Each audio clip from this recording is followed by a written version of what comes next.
Training for those who do not know or haven't joined us before on one of these webinars. Pitman Training is one of the world's leading adult business skills training providers. We have been in the market now for 180 years with over 80 global locations, including our centre here in Nairobi. Yearly, we train about 10,000 students across the globe in different spectrums of office-based skills training, from office administration, business management, Microsoft training, IT, web and software development, as well as personal development.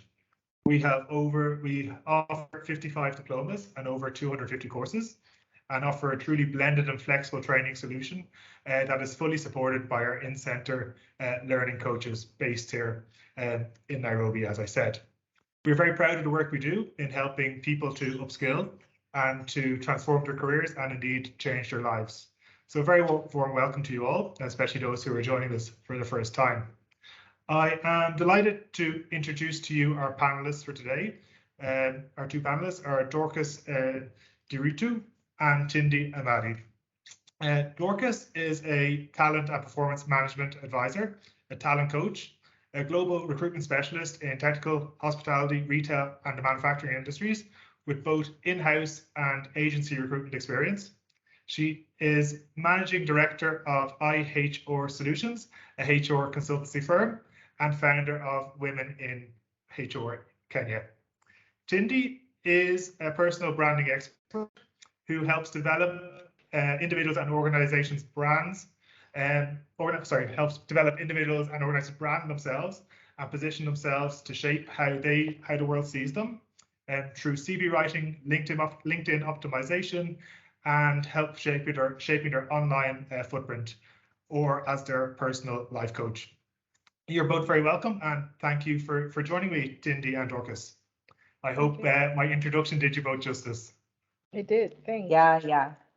You did a really good one. It's good listening to oneself when they're being introduced. It's amazing. And thank you everyone for joining us. Yeah, thank you. I look forward to having this discussion with all of you. Okay, great. So we've had lots of questions come in already from on the registration forms, and thank you so much for sending them in. And we have bunched them together to try and get through as many as possible and answer as many questions as possible.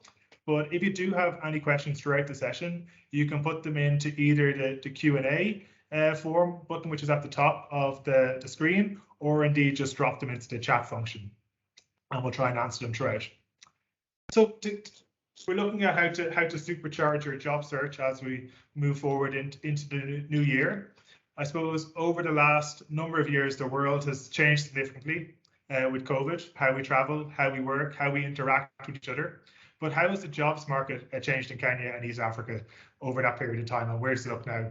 Dorcas, maybe you could start us off with that. So, a very interesting question. A lot has changed, and it's true since COVID. People have been looking at even a simple thing as even how a job is being advertised. Really, really important. And the major things I would say that have actually changed in the job market is that we have seen an actual decline when it comes to office jobs. And we're seeing either service industry going up as the market keeps moving up, but also an interesting aspect is working from home and an opportunity actually presenting itself where as Kenyans, we don't have a limitation on where you're going to work and who you're going to work for. So we've actually seen also an interesting aspect in the market where even your performance on how you are being graded or checked on in how you deliver your work is simply changing into automation and not just the normal, I would say, clerical work that we were filling the documentation. Other aspects that I've also noticed that has changed since COVID is the fact that now teams are working with a more lean team. People have revised their structures, thinking through on what really matters in terms of the core service or the core things the organization is doing, and just deliberately focusing on that and actually either outsourcing the rest or doing away with them. The other aspect also that has increased, and it was during the COVID time, but right now I would say it has reasonably slowed down, are the layoffs. So there has been quite a number of layoffs that have been taking place with the aspect of the restructuring that has been happening. Then you also look at the aspect that people are now either outsourcing some of the services, and therefore they're not doing everything entirely. And another big major thing that has happened, quite a number of companies were just not renewing their leases, and they were deciding, you know what, our team has worked for the last 2 years in their houses, in their holiday homes, wherever they are, but they've been able to deliver on work. So why do we need this office? So there's been a lot of, I would say, strategic decisions being made to ensure that the future of that particular organization, or basically the job market, is safe. And then a final one I would say that has been a very interesting scope is the way people are being hired in terms of their skills. So the job market has reached a point where whatever you are being hired for, somebody will be looking for a bundle offer. So if you're looking for a HR profession, what else can the HR profession come and do? It's not limiting you to only being one person in terms of specialization. So there's a lot of generalization in terms of skills being sought out. Yes. And with that move, I suppose, away to more remote working, that's brought new challenges for both individuals as employees and employers, and a new skill set is required within that. I suppose, what are you seeing in that area? So interesting thing is, when it comes to the kind of skill set that is right now rapidly growing in terms of demand here in Kenya, is as simple as soft skills. People are looking for really, really great people who are in customer care. However, the bundle is, are they good in emotional intelligence? Are they able to make critical decisions, especially when handling customers? Because at this point, you're not just handling the needs of the customers, but you're being put at a level where in your performance, you have to upscale and even resell to the customer. So it's a whole combination of it. And one thing I've also noticed is a need of increase on technical skills. So technical skills are not only in terms of what we would say is coding or anything, but we're also looking for proper good skills in writing, because you're looking at an opportunity where everything is automated. You need to find a skill that will be able to comprehensively put in the data that is required. So a lot of data mining skills is being looked for, good presentations, and in terms of reporting, it becomes really critical. And now the biggest question, and I would say that employers are really asking themselves, is there an opportunity for this gap to be filled, in the sense that are there institutes that are ready to pick up some of these skills that are being sought out of and be trained? Because there are some that are self-taught, and therefore it's so easy to just blend in. But when we're looking at critical thinking, emotional intelligence, when you're looking at report writing, and we're talking about really, really good report writing, when you're looking at data mining, how is that data being analyzed? That skill becomes really important, and therefore investing in it becomes one of the key areas that somebody would have to look for, especially when we're now, scaling down off and finishing 2022, and you're thinking, okay, I'm ready for the job market in 2023, but do you have the skill that is required? I think what I would say has also been a touch on in terms of what is becoming really important is communication skills. And this becomes really critical, because when you're gelling in with teams, either when you're working from home or working from the office, the most really, really important thing is, how do we ensure that the synergy and the energies of the teams blend in without any disruption? And of course, when a team is being made up, there would be the little bits of storming. However, the emotional intelligence checks in, your leadership skills checks in to enable you to know how to handle all those office politics that would come, and somebody would have to come out and say, okay, how would I best approach this situation, given that I have a team I'm handling, or given that I am not even interacting with this team? How do I relate with this person, embracing and even showing empathy that at the end of the day, we still have to work together? So your soft skills become really important because of handling and interacting with people. Your technical skills become important because if you're talking about being a generalist, it also means you should be able to deliver in certain aspects that are being given for your work. Yes. Good. Thanks, Dorcas. So that jobs market there for looking into 2023 is very competitive, and you need to really put yourself above everyone else to stand out. Yes. And Tindy, and actually from be your unique. Yes. Sorry, go ahead, Dorcas. I was saying you actually need to be unique, because the trick here is you have certain skills you learned 5-4 years ago. Are you able to play them out? And when you're not able to play them out, then the question would be, how do you come and change those skills that favorably would work for you, and therefore becoming that unique candidate when you go for any job search? Thank you. And Tindy, you deal with a lot of individuals who are changing careers or stepping into a new job, and you help them build their CV out, help them with their cover letter or indeed their application. Are you seeing that the type of job that people are coming for, that people are looking for, that are coming to you, has changed?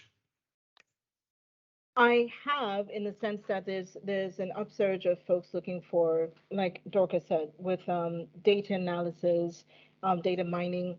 That's been different over the last 3 or 4 years, but a lot of remote jobs, a lot of remote jobs. So there's actually a bigger opportunity. Before, I've been doing this for 12 years, and in the last 3 years, more of my clients are looking for remote work. So it's, and I think also the crisis with COVID caused instability with folks losing their jobs quite easily. So the idea is, if I work for an INGO, if I work for an NGO outside of the country, and they're more stable and they have their act together, that it's more advisable to work outside. And also there's a work culture difference. So people are actually thinking about, how do I fit in? And because I have a questionnaire where I'll ask somebody, what are you looking for? A lot of times they'll say, I want a better work culture. So that's been more of a priority now than it has been before. And I think COVID shifted that as well.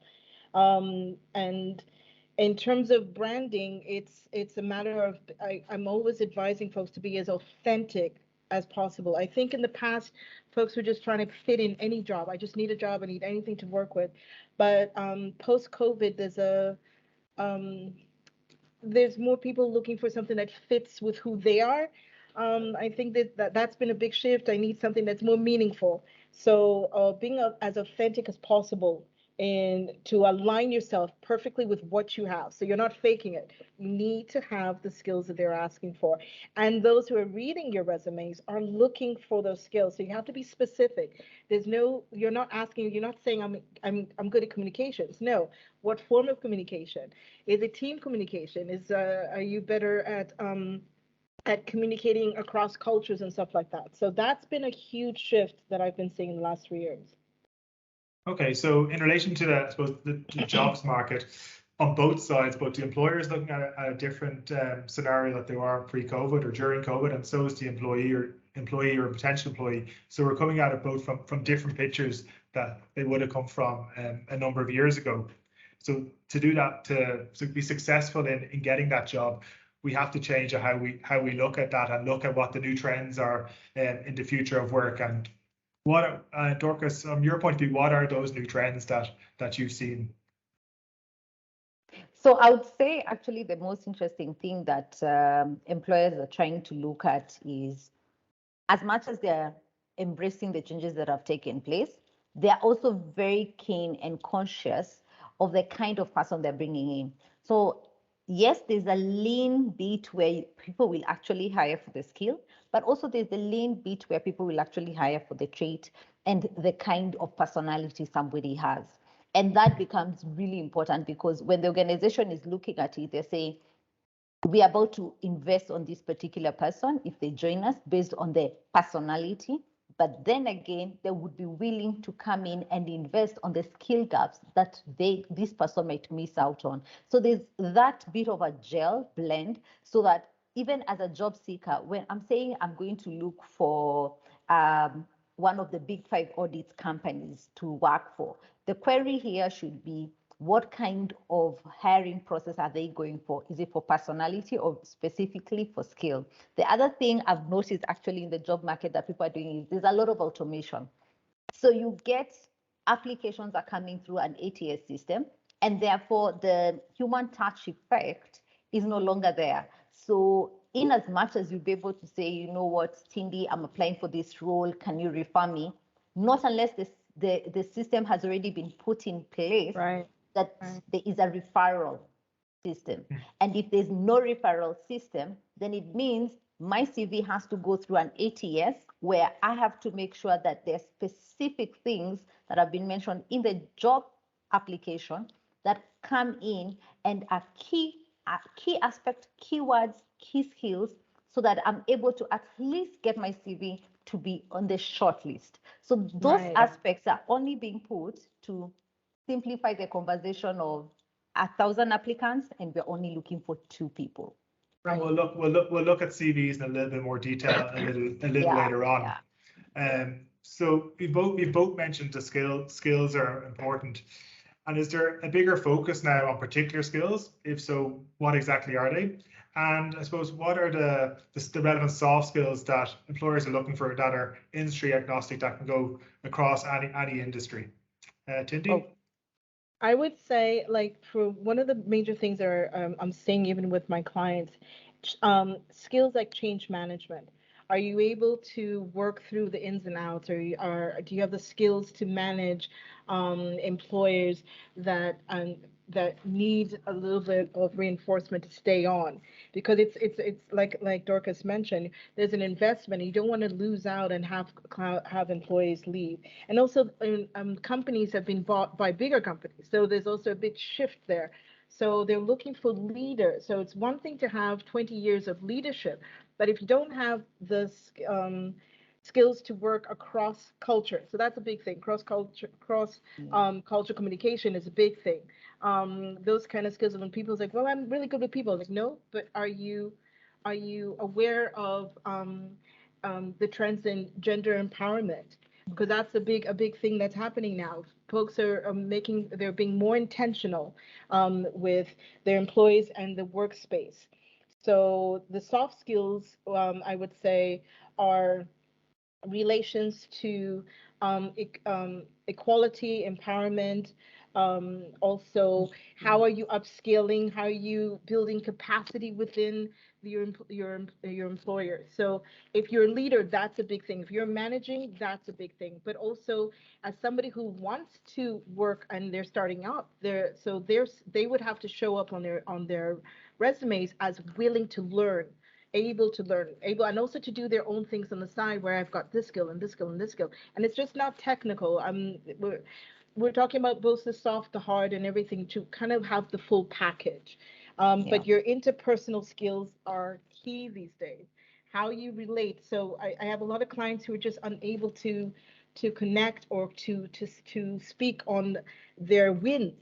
And you have to be able to speak on your achievements. So that's what employers are looking for. That's a big trend too. It's not just saying what I did, it's how you did it. How did you do it powerfully? Okay. And Dorcas, what are you finding? So I would actually say, apart from what you said, which is really critical, you will discover there's an interesting aspect right now, because there's an increase in terms of the roles that are there for service and interaction with people and sales. You discover it doesn't matter which role you're in, a sales aspect and a marketing aspect will be expected of you. Right.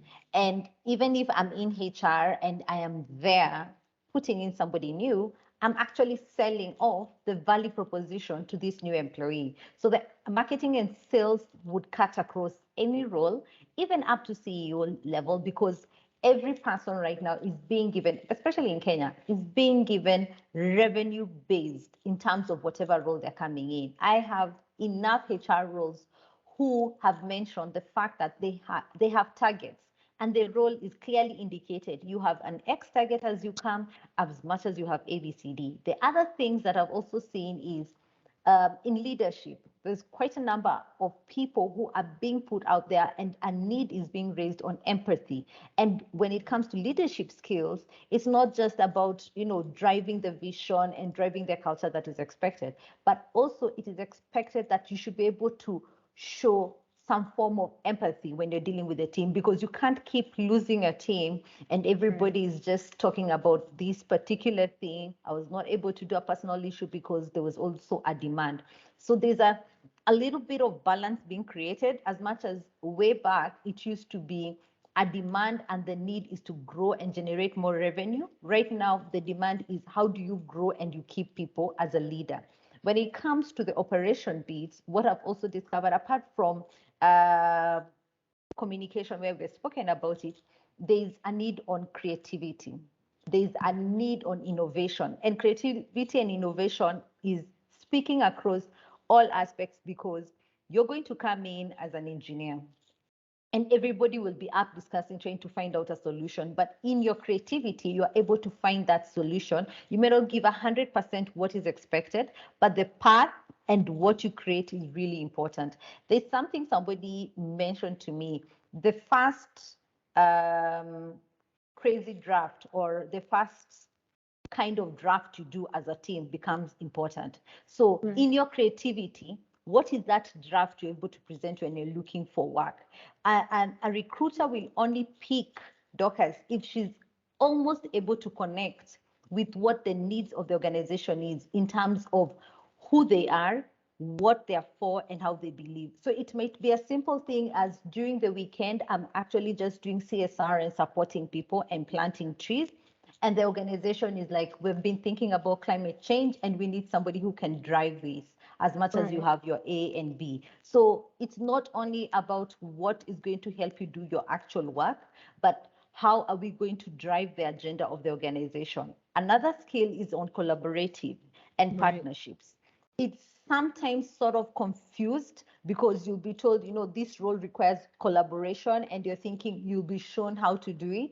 But let me tell you frankly, Kevin, there is no way I'm going to be able to collaborate with you if I've not tried it, or if it's not part of me. I won't be able even to create a partnership if I have not been shown how to do it. So it becomes important where you look at other people's needs, you put them first before your needs, and then you're able to close in, even if it's a sale or if it's a simple presentation. Because for that organization to think about the growth, they would require somebody who's able to bring in the teams together and say, you know what, this is possible.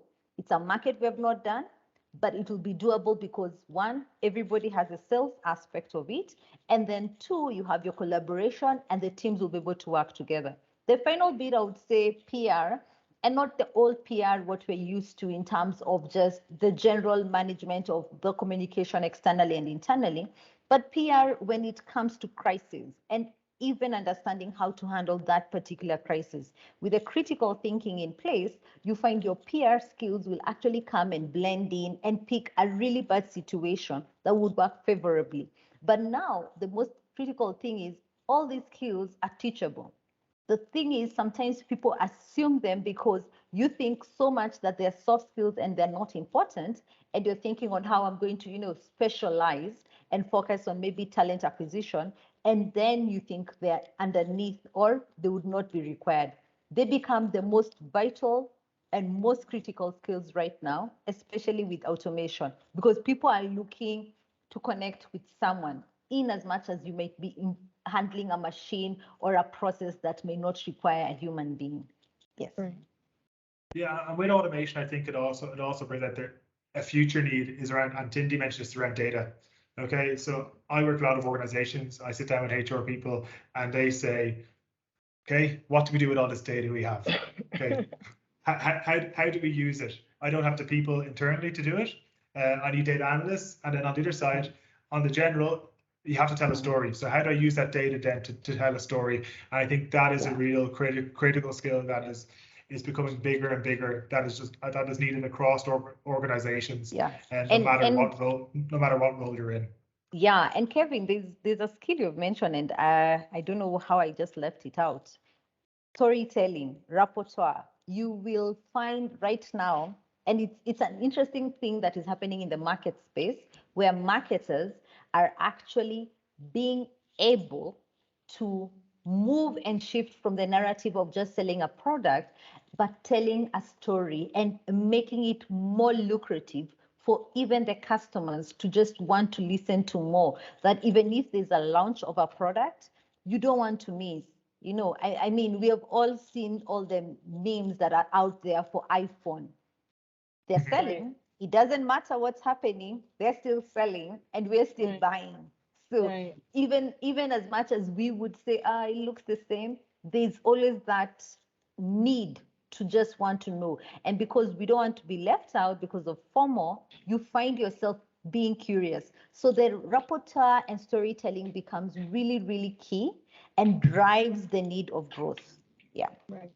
Okay, thank you. So just to summarize, that those key skills are the communication, the partnerships and collaboration, the data, as well. They be the key drivers that you're seeing out there at the moment. Okay, great. So now we know what skills are out there. So how then do we position ourselves to go get that job? So we found a job that we're interested in. How do we apply for it? What do we do? What are the no-nos that you put in there on your cover letter, on your resume, and then moving into your job interview? So maybe we'll just take that in 3 sections, and we'll start with the cover letter. Yes. How effective is it? How is it important? Dorcas, I'll address that to you first, and then bring Tindy in. So I'll tell you something interesting. The cover letter becomes really critical because you have an opportunity to do your personal statement where the recruiter is actually able to listen to you. But most importantly, you are able to uniquely put in your skills that would match up to what the recruiter is looking for. I always say any cover letter should not go beyond 1 page. It's really important for somebody to just know. You shouldn't have more than 5 paragraphs, and your paragraphs shouldn't be so big. And why am I saying more than 5 paragraphs and the paragraphs should not be so big? We are assuming this person is going to go through 5 or 20 or 200 applications. Through the ATS system, they've been narrowed down maybe to 20. So you really want your cover letter to really stand out. And this becomes really important because you are able to say, if for instance, you're looking for a management role, you're able to give a narrative of how you have been a manager and you supervised, but also linking it to the particular areas the role talks of or is specific to management and supervision. The other thing I always say is in a cover letter, you get an opportunity to even ask the recruiter when would be the possible time for you to be able to be interviewed. Remember, this is it's like a small love letter to somebody you desperately want to talk to.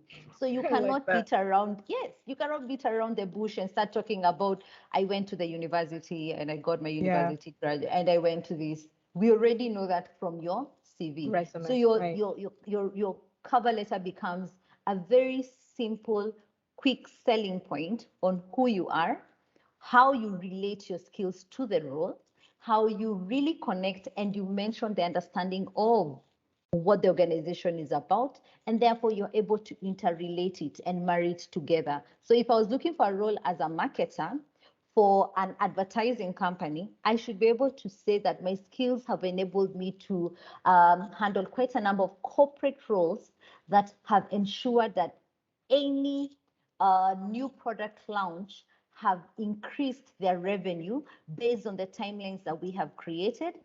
And due to the fact that I have managed to gather enough data, I believe the skills that I'm bringing in will enable me to even match up some of the campaigns that you've been handling to increase revenue growth. Something like that. You're marrying to what they have, you're bringing in what you have, and you're just gelling it in so that it comes out like a simple Picasso painting that people will wonder, okay, how did we get this? What happened? We need to see this person. Yes. And Tindy, as the resume and cover letter guru, what's your take on it? Do you agree? I do agree, but here just for the audience, here's what, based on what Dorcas has said. So you have 1 page. You need to align yourself to each JD. Do not use the same cover letter I don't care if it's the same kind of job. You must speak to the job description that you're applying for. Look for 3 points, 3 major things that they're looking for, and illustrate them in 3 paragraphs. The first paragraph is you saying, hi, I'm brilliant, you want me. Then the three paragraphs after that is addressing those top things, showing how you've done that somewhere else. And then in conclusion, I look forward to you reaching out to me. And here's my phone number. Here's my email. You want to make it super easy. Don't let them look for your email. Make it right. Have it right. That's it. That's the quickest way. But the key is be authentic and mirror the language. Use some of what's in the JD so it pops out because that's part of the ATS system. It wants to see are you using the same words, are you using the same phrases. So don't be afraid to do that. But don't copy paste. It needs to be Yes. authentic. So you're using the phrase, but you're making it your own. So folks will see that. Folks can see something that looks fake and they'll just toss you out. It needs to be that love letter, as Dorcas so nicely put it. Right. Yeah. Right. Right. And again, there's some job descriptions that are very, very casual and are you up for this? And mirror that casuality. So and there are others that are very old-fashioned and very formal. You need to mirror that. So if that's not you, if you're not formal, I really encourage you to look for a casual job. Don't, but it's hard because they'll figure you out at the interview. Okay, so Yes. be as authentic as possible. I usually tell my clients, if this is your job, are you sure this is it? But and so if it really is yours, it'll come through. Those paragraphs will fill up really quickly, but do not go over one page.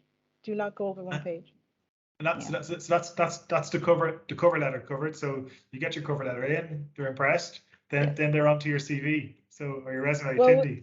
If with the resume, if you're a tech person, tech being coding, programmer, one page.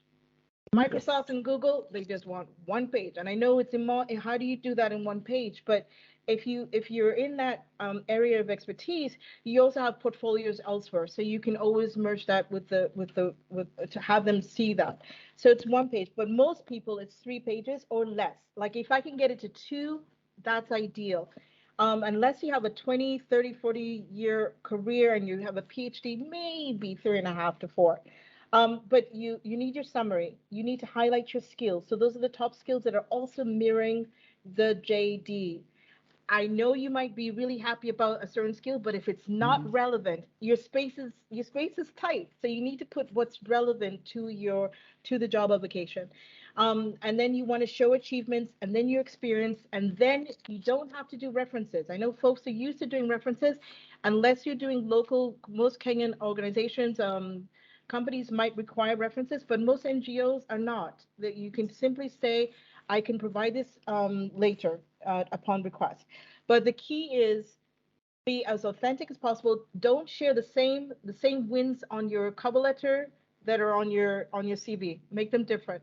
But you win. So you need to speak not from a perspective of I do filing. No, I data manage.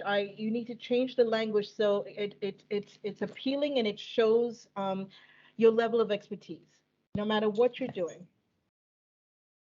And then Dorcas, on that, Tindy mentioned about references in particular, and I suppose I've had a few different CVs come across my desk with students that we've dealt with, and they can be a bit piecemeal at times and not structured. But one thing I see that's very common here in Kenya is that references are all listed fully. So what else on CVs should not be there or don't need to be there?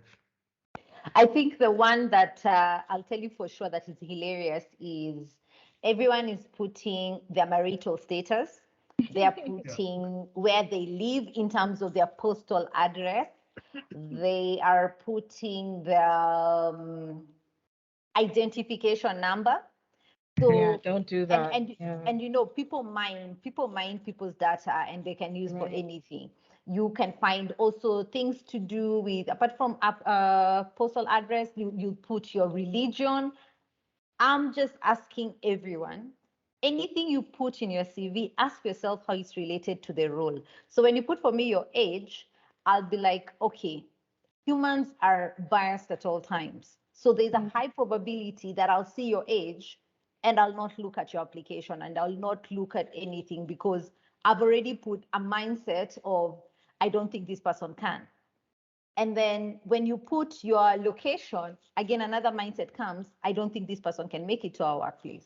When you put your tribe, when you put the number of children you have, and I'm thinking, oh gosh, this person, am I going to give them the work because they have responsibilities? Or am I not going to give them the work because they are not going to be available because they have a 1-year-old child. And those are things that happen. So keeping all that aside and putting what is relevant in terms of skills, to me, becomes really important, Kevin.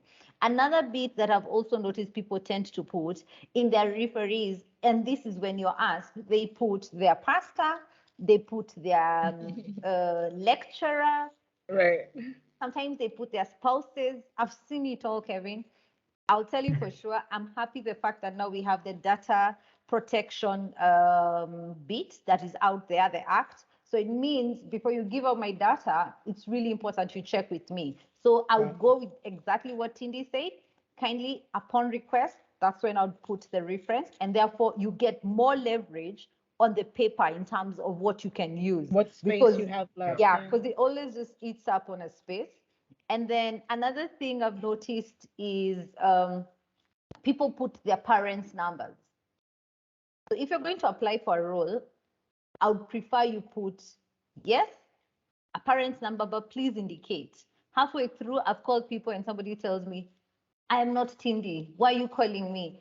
And then I have to start the conversation of, I was calling Dorcas and this happened. And, it already puts off the person who's trying to recruit you. So I think it needs to be 100% clear.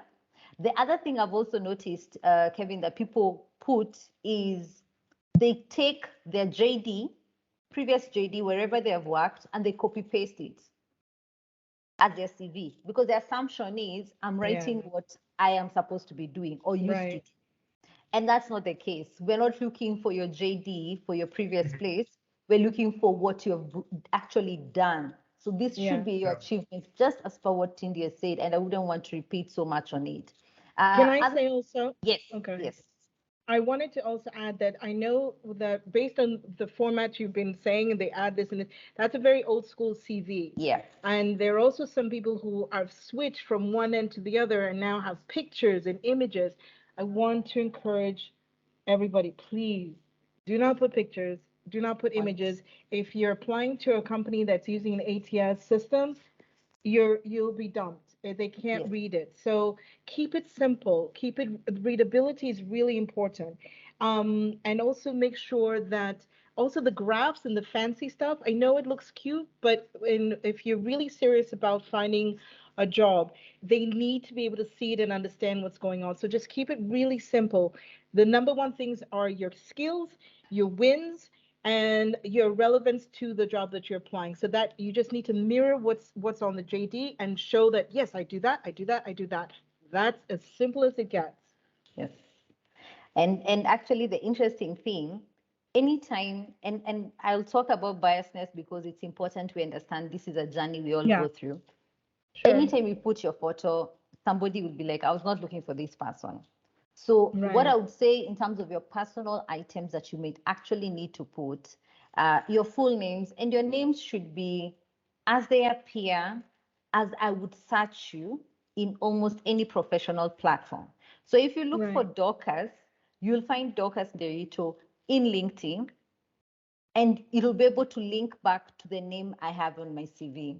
I have gone through CVs and somebody has a name, and when you search them, which people do nowadays because people have to Google everyone, you can't find that person. And then they say, no, this is my name. And you're like, give me your ID because it's very complicated. So I always insist, put your professional links like LinkedIn there, put in your number clearly, put even the code, because you never know if you're applying for a role and then somebody is going to get your CV and they're not in this country. Always put the telephone code properly so that somebody is able to capture on it. And I'll go back to what Tindi said on two things, on the cover letter and on the CV. Each CV is predetermined by the industry. Again, it's predetermined by the role. And again, it's predetermined by the process that they are having in that organization. So the process might be an ATS, or it might be the old-fashioned way where you send on an email. But if it's an ATS, there are certain things it won't go through. And the reason why I'm saying the industry, it's because IT, and I will not repeat, totally different from a civil application, from a government application, from an NGO application. So Right. what you'll actually get is, if I'm going to apply to an NGO, make a point of having a network or reach out to somebody who's working there. They'll give you its and bits that you'll be able to know how to tailor make that CV, because that CV cannot be used in all your application. It'll Exactly. only be as good as that morning cup of tea or that morning motivation you got. Then after that, it's over. You have to start all over again. Right. So specifics, industry, know what is expected. Other things I would say also is, don't have very long emphasis on your achievement that they supersede a page if it's for one application, especially when it's not quantifiable. If I'm going to talk about how I amazingly hired 1,000 people, but I can't quantify how long it took, did I save on money by hiring all those people, then it won't be really tangible to the person who's trying to hire me. So also ask yourself, the achievements, how are they related to the role you're applying? The other thing I would say is, make sure that whatever CV format you go for, own it 100%. Don't just copy paste, own it, look at it and say, okay, this is how I'm going to sell myself. Will I appreciate the feedback I get from people? So the trick is, send the CV to 2 or 3 HR professions, get the feedback. Maybe your font was too much. Maybe you put colors to emphasize on certain things. Maybe the spacing is not there, or there's too much spacing. The feedback you get, especially on formatting, matters. And then I think, sorry to cut across you, Dorcas, but I think that does follow up on it, like leads into people don't actually ask employers or potential employers, how was my CV? Or indeed, then there's a question that actually came in, should I make follow-ups on my applications? Yeah. I think that's part of it. So it's great, you've got this wonderful CV, you position yourself well. Now, what do you do next? I haven't heard anything. So do I go out there and do I follow up and do I try and contact individuals within an organization?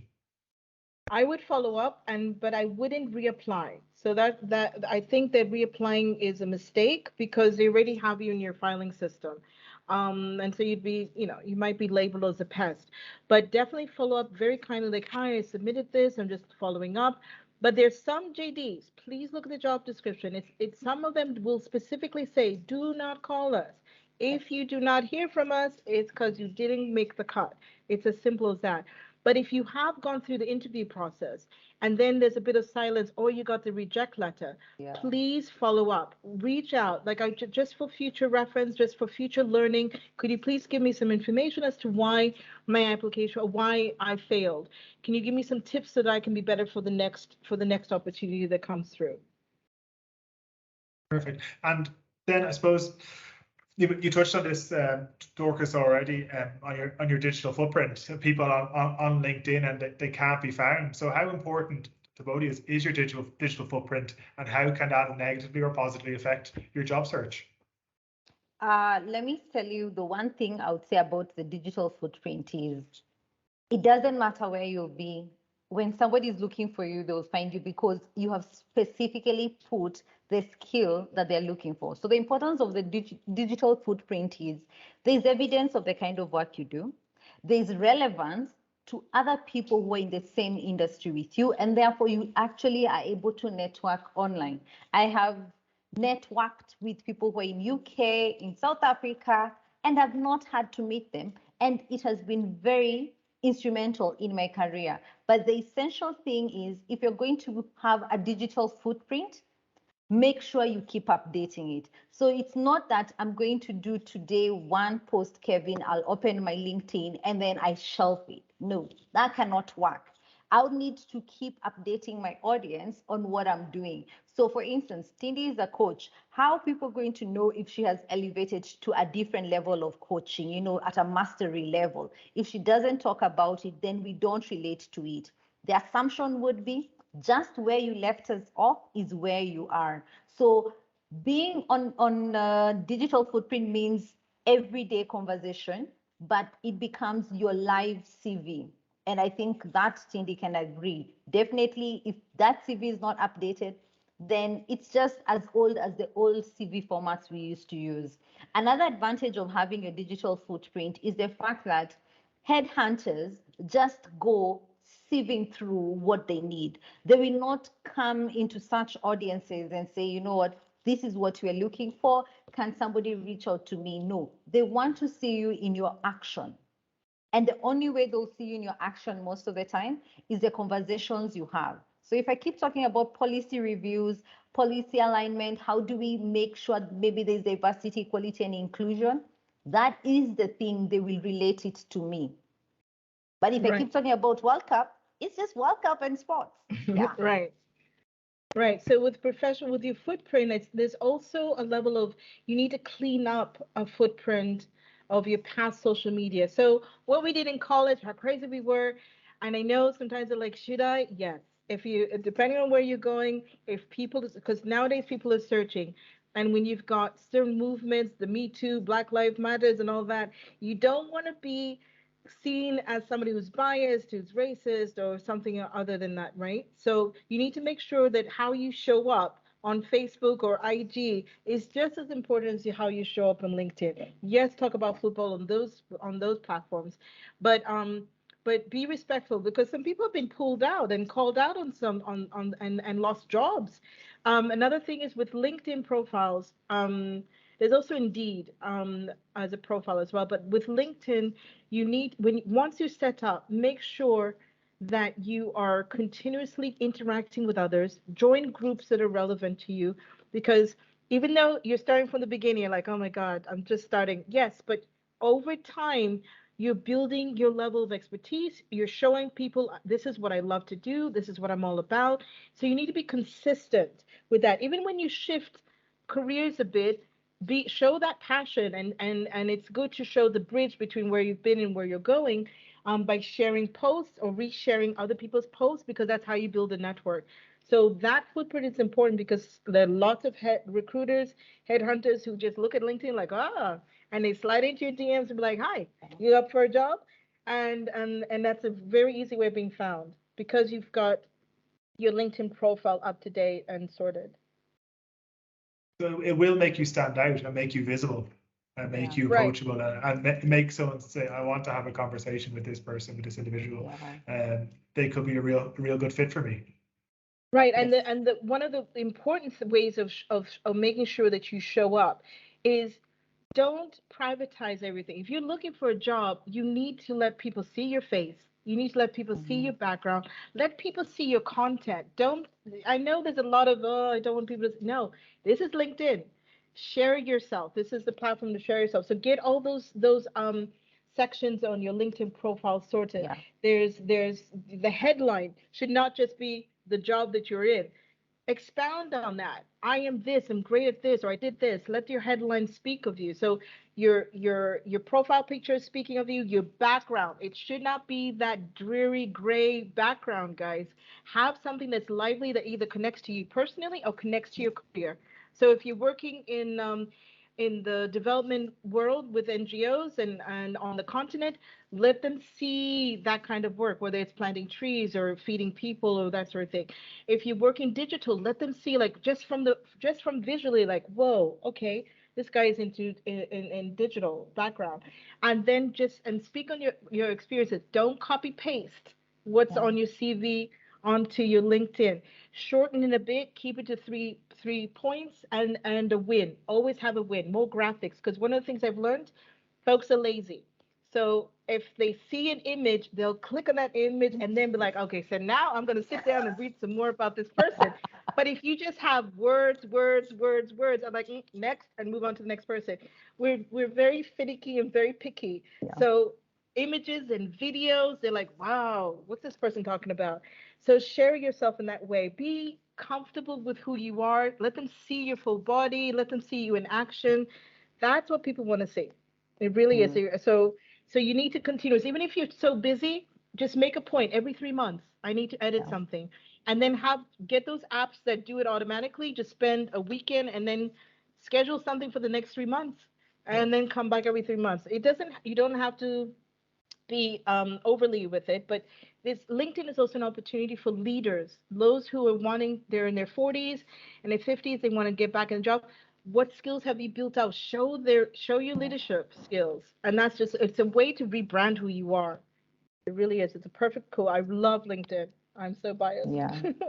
And what is, I suppose, and Dorcas touched on this as well already with relation to networking. So what's the link between your offline and your online presence, and is it important? Should you care about that link, and should match up?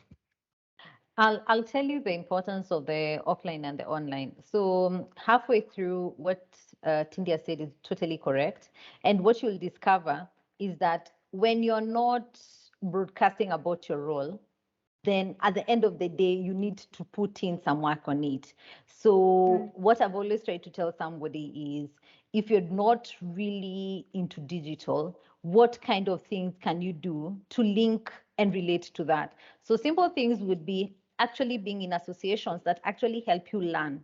So in any learning setup, this is a trick I've done, Kevin. If I attend a training session, I have to make sure I make 2 friends. Those 2 friends have to be people I feel are going to be my 2 ladder steps to whatever I want to do in future. So for instance, I have a friend I made who is in marketing. And the reason why I did that was because I really want to get into marketing and know more. Then other simple things apart from associations or memberships is book clubs. People love sharing in book clubs. But guess what? As they share, they carry their professional discussions there. So again, you have an opportunity to learn so much and remain relevant where it matters. So the circles you're in become your opening doors to roles that you may not see if you're not in LinkedIn or other things. But that particular area, you are showing your leadership skills, and therefore it becomes imperative to ride on it. So I would say any clubs you're in that show your skill, but you're not, I'm not standing out and saying, Kevin, I'm a HR profession. It will be in what I do that people will relate to who I am. And they'll start asking questions like, what do you do? Where do you work? And, because I can see your interest is and your passion is in ABCD. And it becomes such an easy thing to be referred to a role, to be referred. And those are the people I always say will be your cheerleaders, because they will notice you while you're thriving in your safe zone and in your own aspects. Okay. But then the trick here is you might thrive so much when you're offline that even the people who really matter are on the other flip side, and you're not updating it. So I always say try and balance the both of them, or because I've seen people are really very clever nowadays, Kevin. People actually have simple PR. So I talk to Tindy, and Tindy is going to write about me.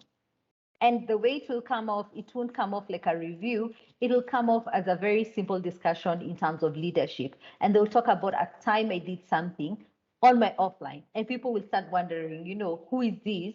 Who is not in this space? And I can hear they're doing an incredible job.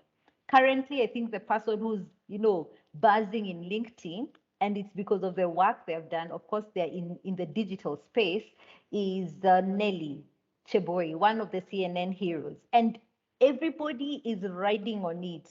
And Kevin, everybody will ride on her glory just to make their space relevant. Not that they're related to, but they'll ride on it. So what can you do on your offline that will enable you to elevate your space to a space that will make you stand out? So simple things I've seen is mentorship. I've seen coaching. You don't shout about it, but people will see your work. And then later on, you can decide if you want to go digital. The disadvantage of it is you might miss out on certain roles. Yes. Right. Thank you both for that insight. I know our time is actually nearly running out. I think we could spend another hour here talking on them. But just before we go, I'd like to maybe get to a few more of the questions that people have sent in. So one, in an area a few have come in, is how do you position yourself? How do you make yourself stand out? So whether that's you're across multidisciplinaries, or indeed you're a student and you're going for your first role. So just a quick 30 seconds on it if you can, both. How do you make yourself stand out? Well, for me, on your CV, to stand out if you're new in the career path, you need to emphasize what you did in college. Anything that shows leadership, shows initiative, shows your hardworking skills, and then also you'll need to focus on the achievements that you did in school, university. If you're midway or in your 40s, trying to get or doing a career change, find the bridge from the old job to the new job that connects those two over. But you need to again find the jobs that align with the skills that you have. That's your best chance, even if it means going a couple steps back, knowing that in the future, once you're in, you can move forward, right? So the idea is to tie in with your skills and your abilities and have those shine out. Yeah, yeah. I would actually say that. And also think about where you can volunteer. And where you volunteer actually matters, because I know right now we're in a space where in Kenya, people are really insisting to be paid for internship and mentorship. But sometimes people actually need to see your skills. So you need to do a quick survey and say, okay, I want to get into the banking sector. Which banks are willing to take up or have programs? Because we have quite a number of programs right now where somebody goes for 2 months, 3 months internship, and then automatically it changes into a job shadowing, and then later on you get the role. So I would say you first look into that. Another thing I would say is look and see if you can find a mentor or a coach who can guide you through, because sometimes you have everything you need for the role, but it's either a fear factor of just making that final decision of this is something I can do. And also another thing, Kevin, having a mindset of learning. There are few things. If you have an undergraduate, be sure you can transfer that knowledge. So where can you volunteer, even if it's in a school, even if it's in a primary school? Because the more you are handing it over in terms of skill transfer, the more you are reminding yourself of the skills that you have been trained on. And that to me becomes really critical. And the final bit, if you're able to learn and just upskill yourself so that you can stand out, I would actually request somebody to do that. And then simple thing, get into LinkedIn, talk about it, keep talking about it, talk about the skills that you have studied, of course, in a very, I would say, fashionable way of giving a story. And people will listen, people will comment. And after, 100, 100 posts or less than 100 posts, somebody will actually reach out and say, you know what, Kevin, I'm really eager and interested to know if you can be part of ABCD, because you keep talking about A and B and they really matter to me. Yes. Okay. Thank you both for your insight. As I mentioned, we provide training across a spectrum of skills and areas. And if you do wish to, for any specific training, please do reach out to us and book in with one of our career and course advisors here at Pippin Training Kenya. And they'll sit down with you and see what skills you need for the area and career you wish to go into, and we can help provide and train you in those skills. We would also really appreciate your feedback for today's webinar, and you can find a link to a survey which will be posted in the chat, and we'll also send this on to you, as well as a booking form if you wish to book in with one of our course advisors. Once again, thank you for joining us. Do feel free to get in touch and with any questions that you have. And just a huge thanks to both Tindy and Dorcas for joining us and for all their insights. So thank you, Tindy. Thank you, Dorcas. And to everyone else, until next time, Asante Sana. Thank you. Thank you. Thank you, everyone.